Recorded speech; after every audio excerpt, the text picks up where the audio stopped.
করছেন, আপনার বাড়ির মেয়ে মারা গেলে, আপনার বাড়ির বোন মারা গেলে আপনি বেরিয়ে এসছেন, আপনার মেয়ে কিনবে কিনা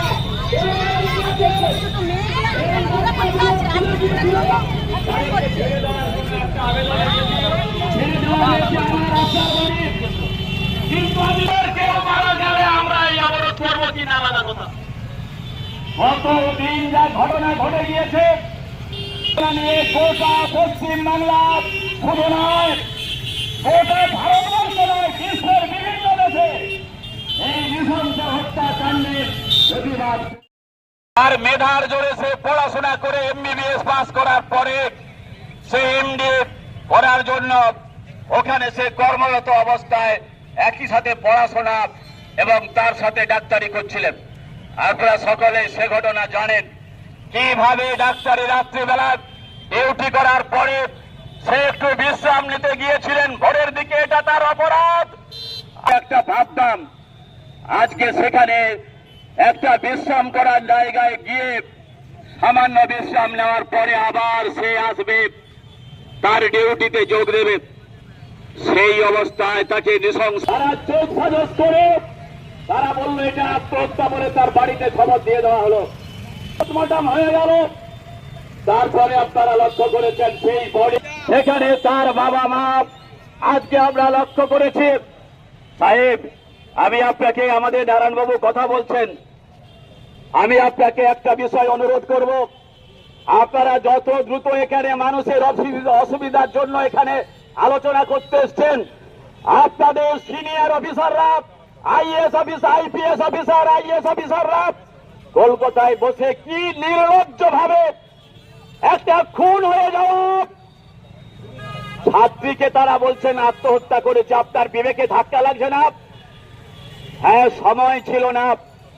গতকাল ছিল, এর আগে যেমন অনেক বর্ণালী দত্তের মতো নাসরা খুনে যাওয়ার পরে সেই খুনের কোনো কিনারা হয়নি, দোষীরা সাজা পায়নি।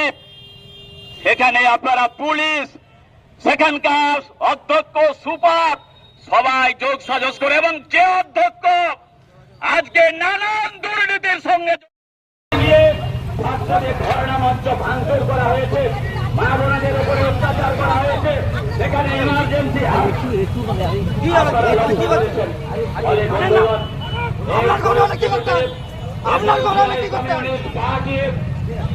ধর্মঘট ডাকতে বাধ্য হয়েছে। আমরা প্রচার করার সুযোগ পাইনি।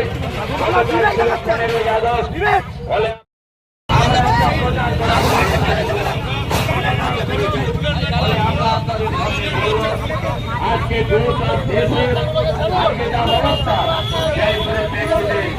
আপনারা আন্দোলনে সামিল হবেন। আমরা সমস্ত জায়গায়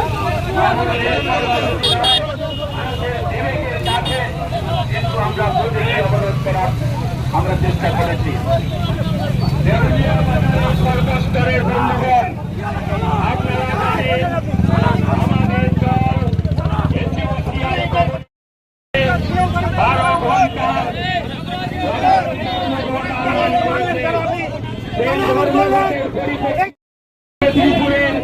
বিভিন্ন জায়গায় প্রতীকী পথ অবরোধ, বিক্ষোভ মিছিল মাধ্যমে আমরা এই দিনটিকে পালন করছি। আপনারা সবাই জানেন কি ঘটনার পরিপ্রেক্ষিতে আজকের এই সাধারণ ধর্মমতে সর্বস্তরের জনসাধারণ যেভাবে সামিল হয়েছেন, আমরা জেলা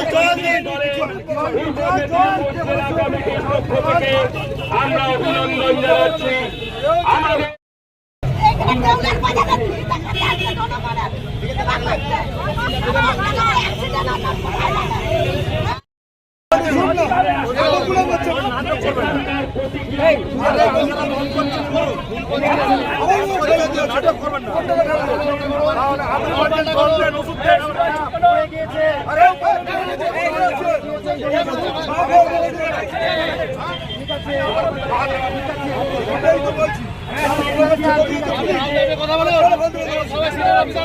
আমিও তো বলছি তো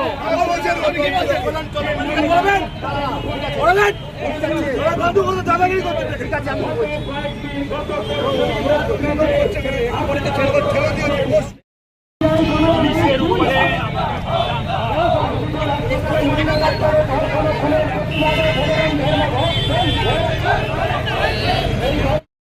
চায়ের দোকানে বসে আলোচনা করবেন, অফিসে বসে বসে গুলতানি মারাবেন, এটাই আপনারা চাইছেন গোটা দেশে।